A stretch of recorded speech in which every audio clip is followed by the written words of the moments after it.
Welcome to Authentic Living with Roxanne, a place where we have conscious conversations about things that really matter in our lives. And now, here's your host, Roxanne Derhodge.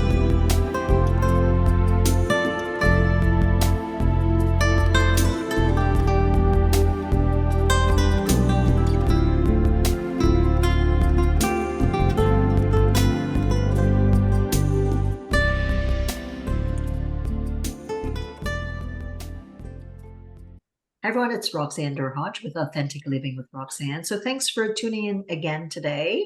I have a colleague that I met, should I say met or indirectly met when I saw him speak on stage in Ireland to the Global Speakers Federation last year. And we were able to get a time together for him to come on the podcast. So his name is Steve Judge. So Steve, thanks so much for coming on today to spend some time with us. It's a pleasure. It's really nice to be here to meet you because, yes, we were at the same event venue, but we didn't actually meet face to face. But it's really nice to actually meet you now face to face. We can have a nice chat. So I'm really looking forward to it, Roxanne. Well, obviously, I feel like I know you a bit more because I sat through your speech and was riveted by it. So, Steve, I myself, as a psychologist, I've kind of seen everything in reference to the iteration of resilience. I've been frontline with the police as a first responder, like when there's been traumatic things, and see people react in different ways to the same event. So your story is quite fascinating because, of course, you're a keynote speaker, you're a resilience coach, and of course, you've actually had a life experience where you've had to, I'm going to use the word rebuild, but maybe that's not the right term, the space that you're in today. So I would like you to just start wherever you'd like in reference to how does one end up being a resilience coach, and what was your beginning story that kind of created this path for you? So, okay, I never know where to start. So let's go with how did I become a resilience coach? I think that mainly grew during the pandemic because the word resilience was used a lot. It was like a buzzword. You need resilience to get through the pandemic and everything. And I thought, oh, I know about resilience. I've used it, and I've used it, and I've pushed myself through it. And so people were saying, well, what is it then, Steve? And I was like, oh, hold on a minute. I'm not really too sure what it is. And so I had to get it out of my head and put it into some kind of context throughout my journey. How have I used resilience through my journey? And I came up with this concept of the wave of resilience. And it is kind of a wave of resilience, riding the wave of resilience to become a winner. And by taking yourself through the wave of resilience, you actually end up higher than where you were before if you use it the right way. If you go through if you think about first of all, you got the shock, and then the denial, then the anger, the sharing, the rock bottom, then the acceptance, then the taking action, and then the moving forward. You do all of that correctly, you can end up in a better place.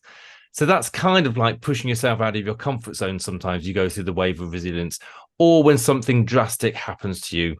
And that could be a divorce, it could be a redundancy, it could be a death in the family, or it could even be a life-changing experience, like a road traffic accident, which is what I had. So where do I get all of this from? This is from my journey. And I had a road traffic accident in 2002.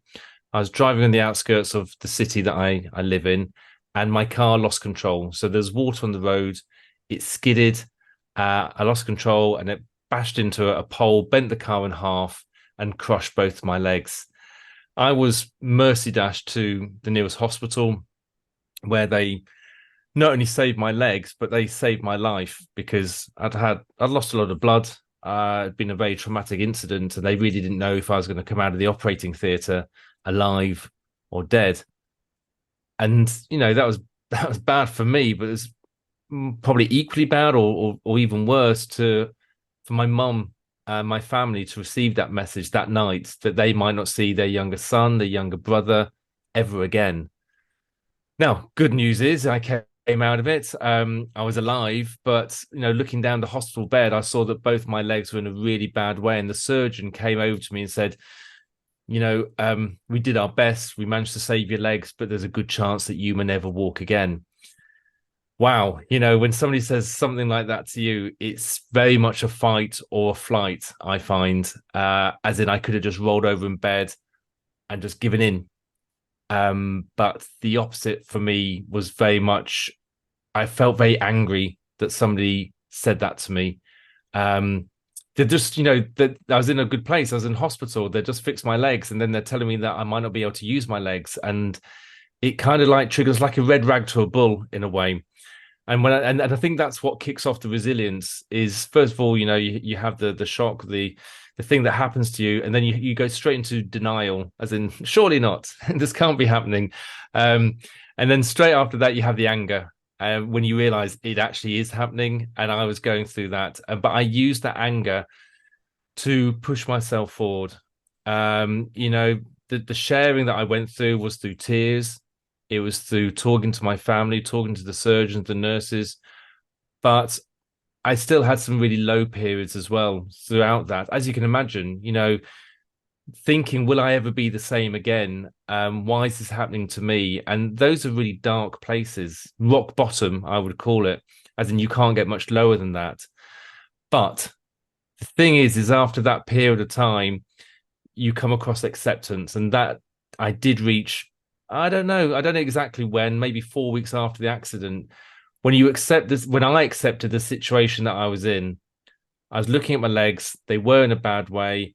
I'd been told that I may not walk again, but I can see the positive in that I may walk again.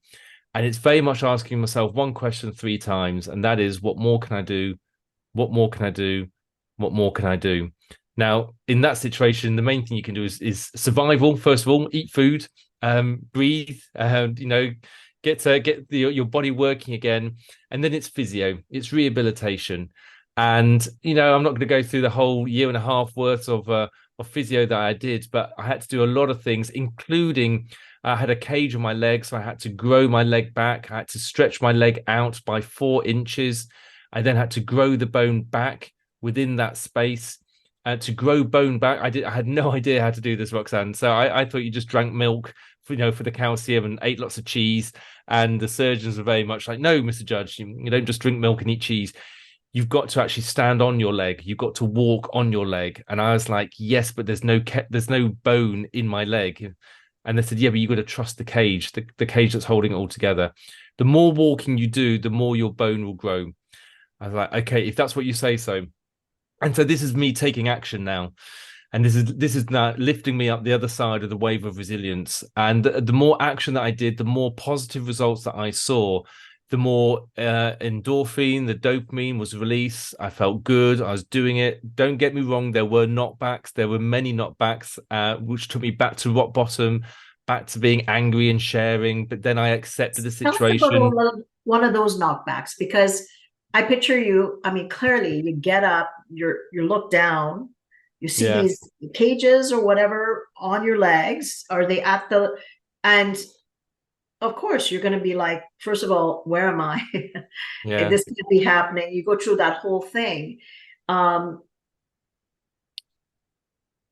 you get so I think it would be normal, Steve, for most of us to be angry. Yes. And they're telling you all these things you're not understanding.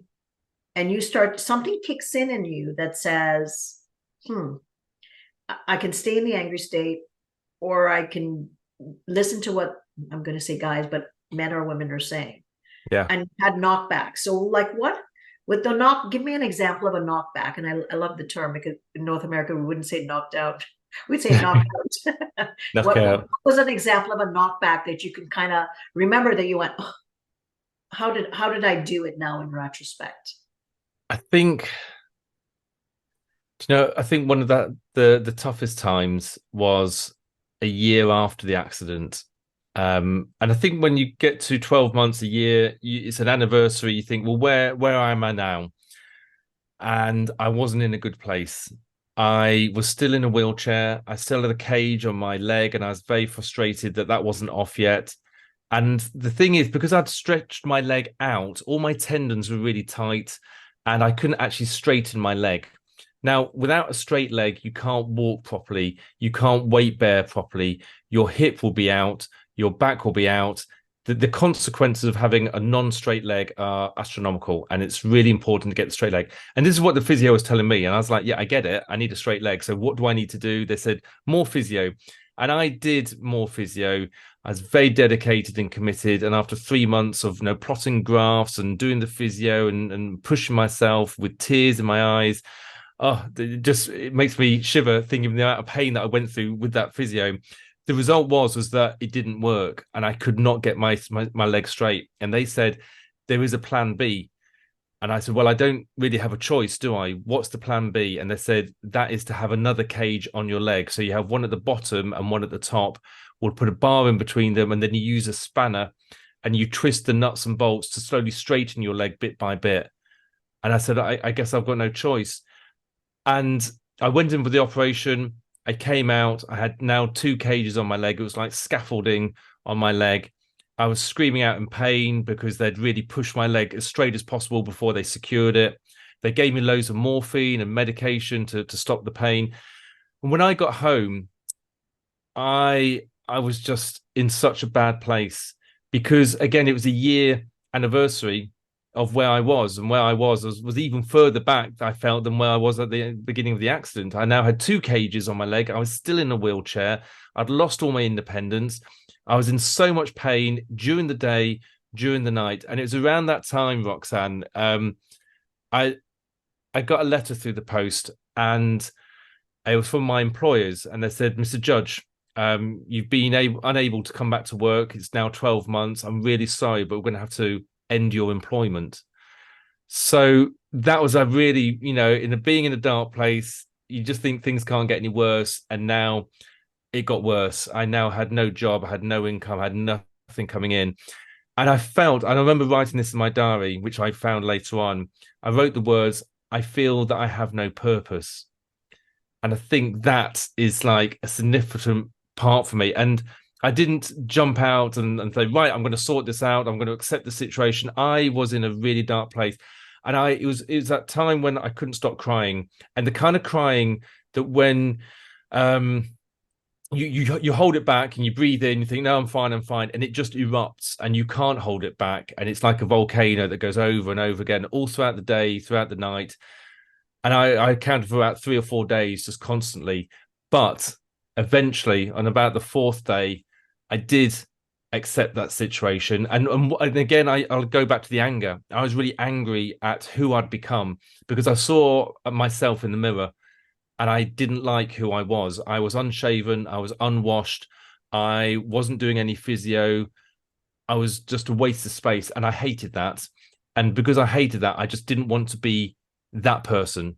I don't know what I was going to do, but I didn't want to be that person. So the next day I shaved. The next day I had a wash. The next day I thought, what am I going to do for physio? And the next day I actually took some action, just bit by bit, little steps.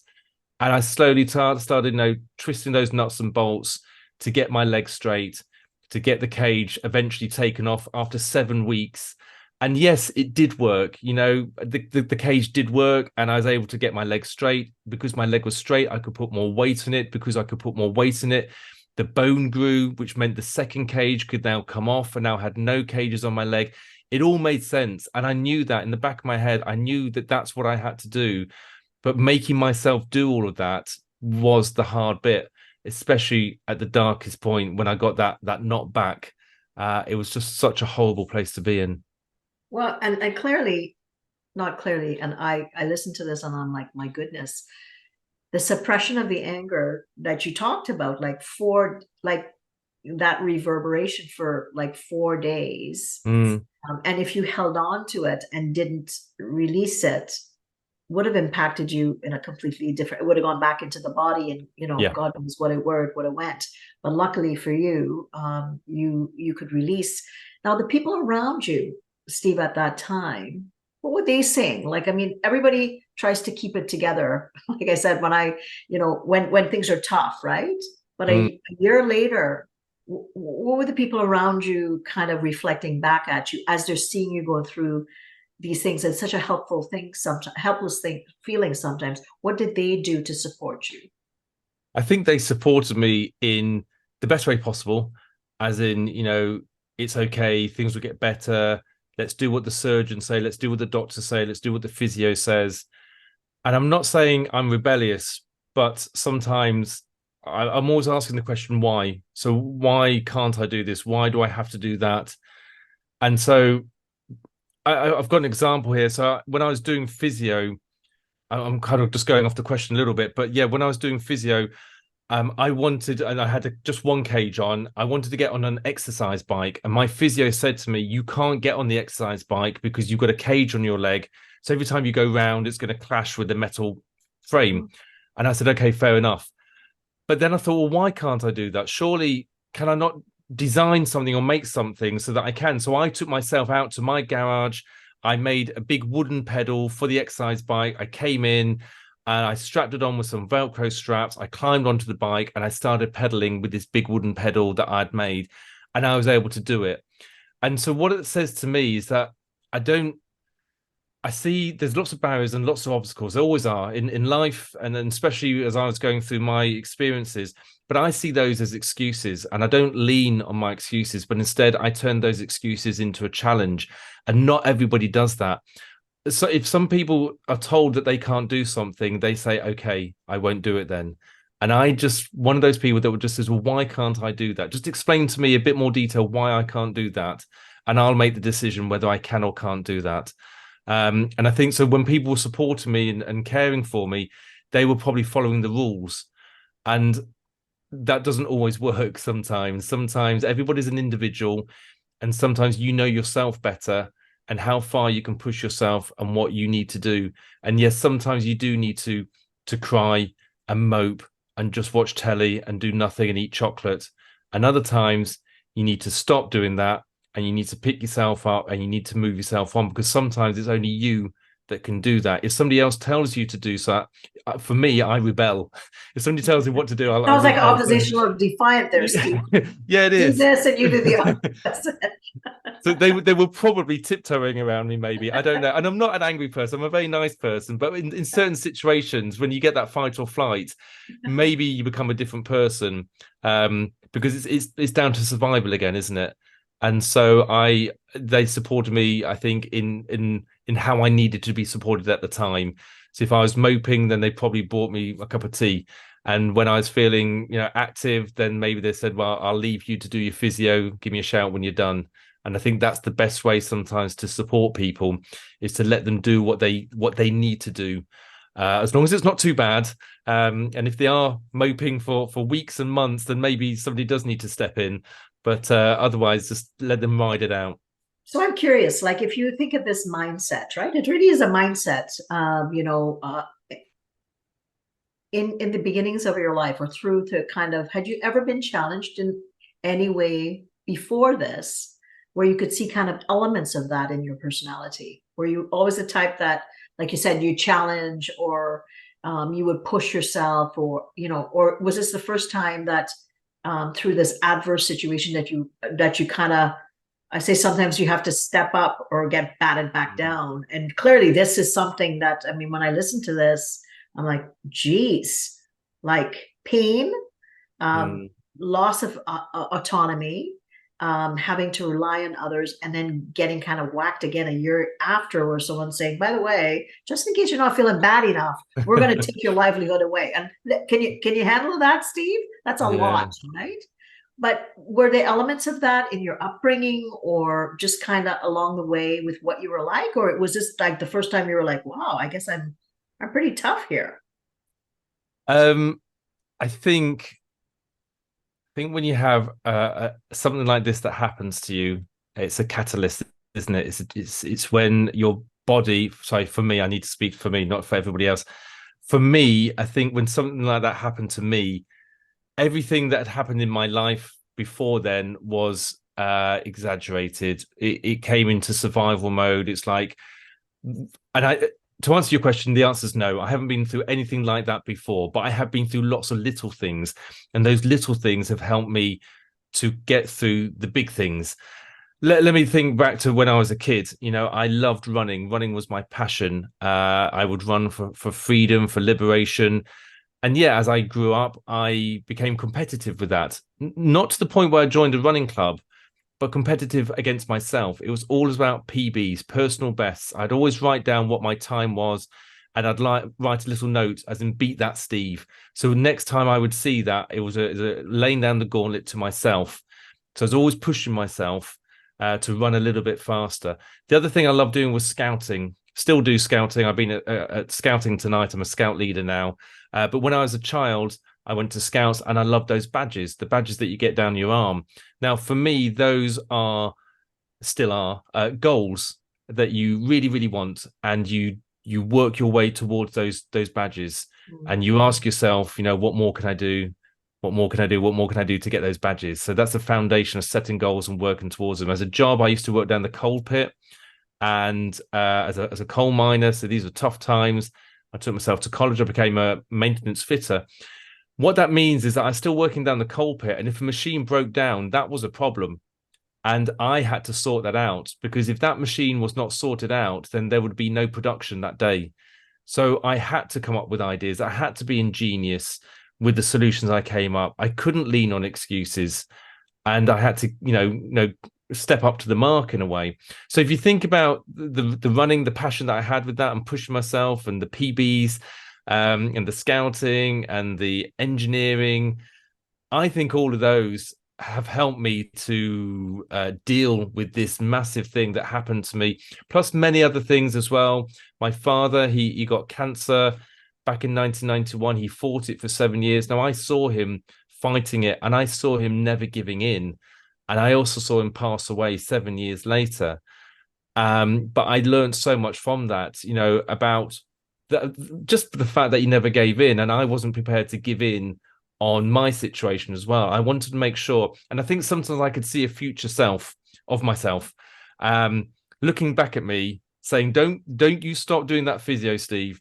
If you leave me with a dodgy leg or a dodgy ankle, I'm going to be furious with you. So you better pull your weight and do that physio now. That's my future self talking to me. And so that's what I had to do. And it's that living with no regrets. It's the seeing, what's going to be in the future. And if I don't do this, I'm going to regret it. So let's crack on and let's do it. So let's say, we all go through things, right? In companies, and I know you, do keynotes for companies, or you coach individuals. So let's say somebody's listening to you right now, and they're like, I'm in the throes of it, and I'd like to shut down, put back my pajamas on, call myself back in, and because this isn't working for me. And for people that are not seeing the video, I'm tapping my temples. What are some of the incremental things that you would suggest they start to think about? It's different for everybody in every situation. So let's be very generic on this. If you're feeling like in a low place and you just need to have some time out, then have some time out. Just give into it and just do what you need to do.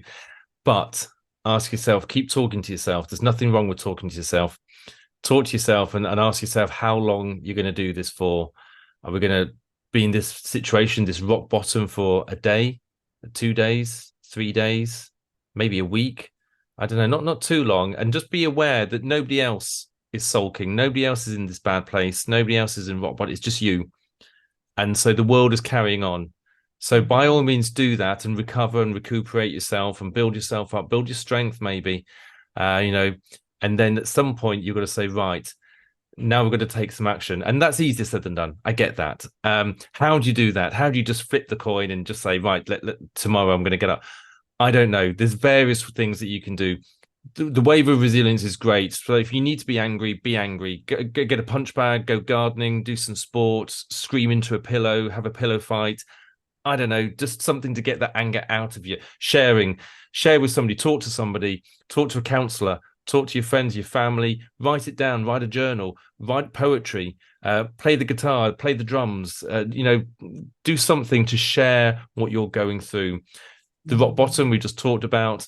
And then what you can do after that is maybe, I find for me, music. Music is really good.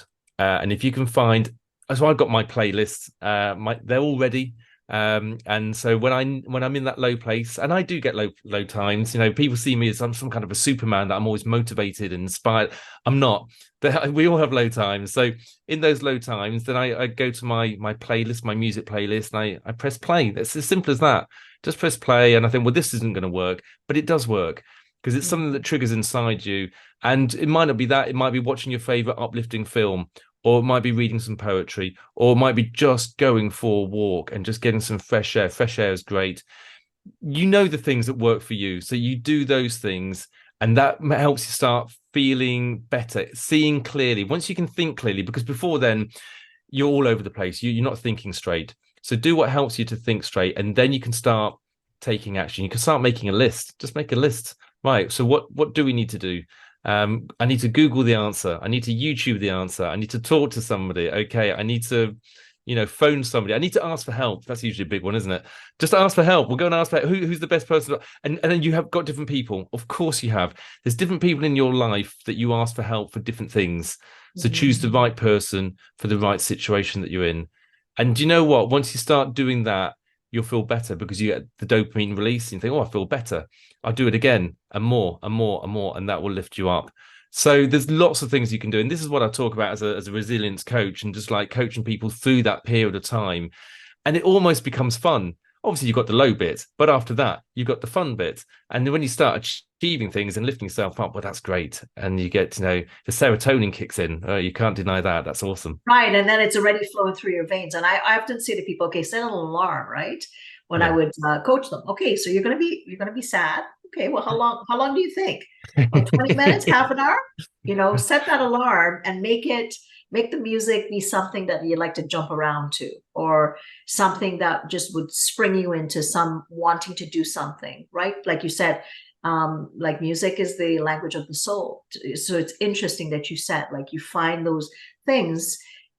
One thing that I would like you to speak a little bit more about, you talked a bit about your family. What about your friends? Like, what you said, you kind of know who you needed to go to for different reasons. Did you learn a lot about kind of your friendships or the people closest to you in reference to support? I often say, this is me in my life. I have some people that if I want to get like a 2x4 across the head, I know who to go to. If I want somebody to make me laugh, I will go to someone else. If I want someone just to listen so I can purge, I have somebody else. But they're oftentimes not one person. So with your support system, what did you do and what did you learn about yourself in reference to the different types of supports? Because I'm thinking that first year, right?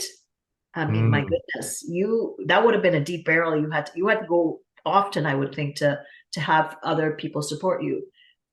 What was the biggest things you learned? I think, when I look back on it, I did have a support party with my my fiance at the time, my mum, my brother, my sister, my friends.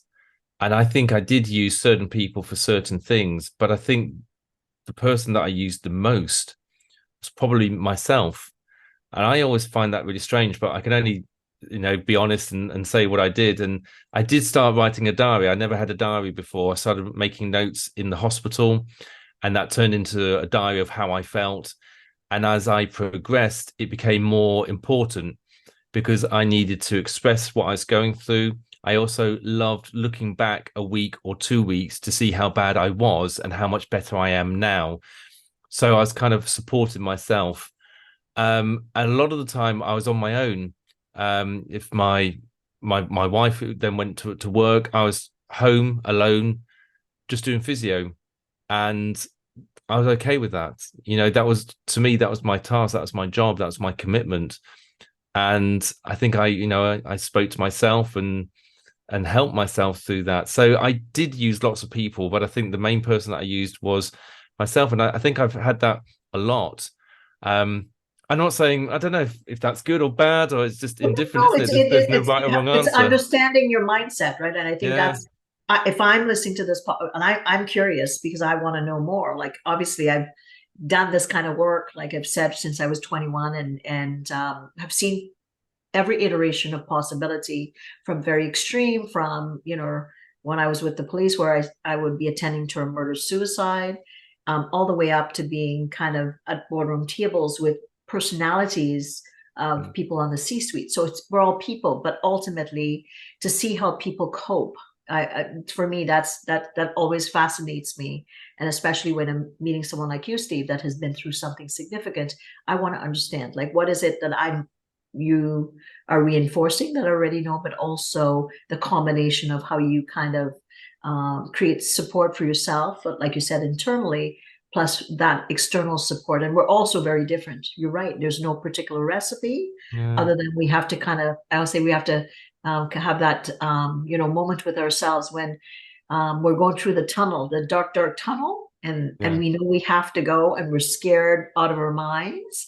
And you got to let go of everybody's hands and you got to go through that tunnel, having faith that there's going to be light at the other end of that other tunnel. At some point, we have to do that on our own.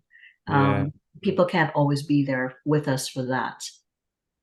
I think it's something that I've carried on with, as in supporting myself and relying on myself. When I, to go further on the story, once I stood again and walked again, I got into disabled sport, into power triathlon, swimming, cycling, and running. And as an elite athlete, a lot of the training I did on my own. I had a team around me, maybe at the European Championships, the World Championships, but every day it was me. It was me that set the alarm. It was me who made my sandwiches. It was me who got myself out of bed and got my kit ready. It was me that took myself down to the running track or to the swimming pool or out on my bike.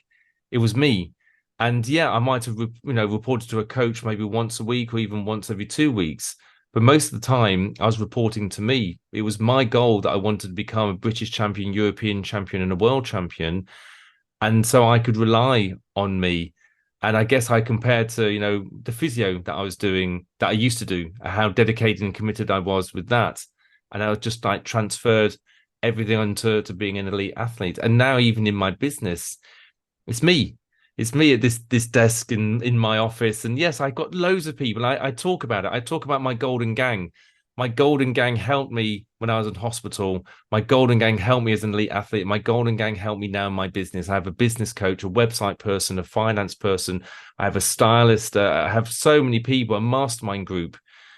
But the main person that I rely on and that helps me the most is me, because I'm with me all the time. And I think that's really important that I acknowledge that. And I think it's really important that other people understand that you need everybody, including yourself. If you're just going to rely on other people and not yourself, then you're not going to get very far. And then also there's a temptation to blame other people as well. Well, it's not my fault. It's because they advised me wrong, or they didn't support me, or they didn't help me. It's you. It's you. Pull yourself together and accept the responsibility, the ownership, and the accountability that maybe you didn't ask for help. Maybe you didn't explain. Maybe you didn't delve into the support structure enough. Maybe you didn't set up your golden gang and you're riding it too much on your own. That's the balance thing there, isn't it? So I think, accepting that you are so important to the whole philosophy and success and achieving, I think is how I've managed to get through what I've got through. Absolutely.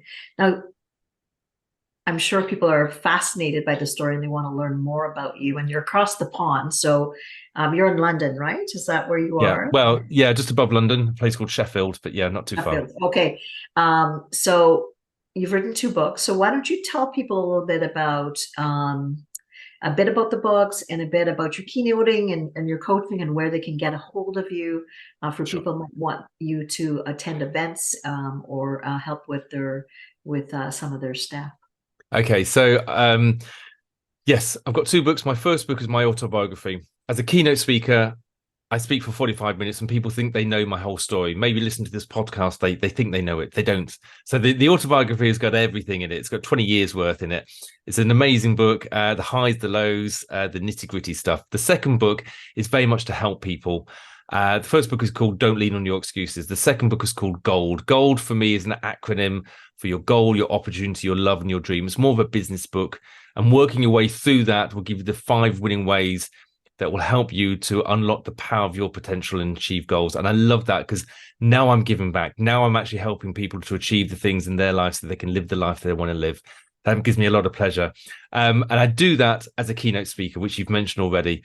So keynote speaker, award-winning, professional, global keynote speaker. And anybody who is interested in seeing my work, or even booking me for their events, I do have a website. It's www.steve-judge.co.uk. I'm all over social media as well: LinkedIn, Facebook, Twitter, or is it X now, Instagram. So there's no excuses if people want to get in contact with me. And I really urge people to reach out.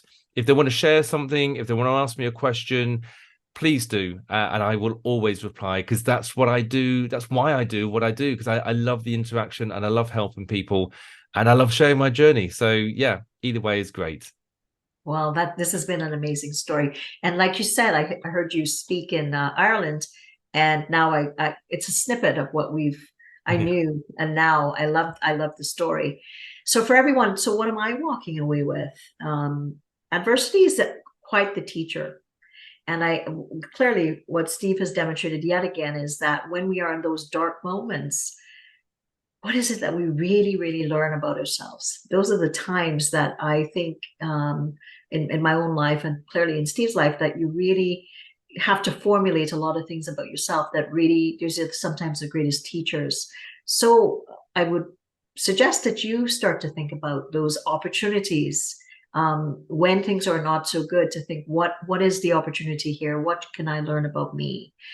So for everyone listening, I've released my new book, ROR, Return on Relationships. If you'd like a copy, you can go to my website. If you want to figure out how you get connected to yourself, either personally or professionally, in resilience, you just go to roxannederhodge.com/quiz. You'll get a really quick quiz. It tells you where you're at in reference to being your authentic self within those spaces. And we'll send you a little mini report with some next steps. So again, Steve, thanks so much for your time. Everyone, thanks for hanging out with Steve and I, and we'll talk to you again soon.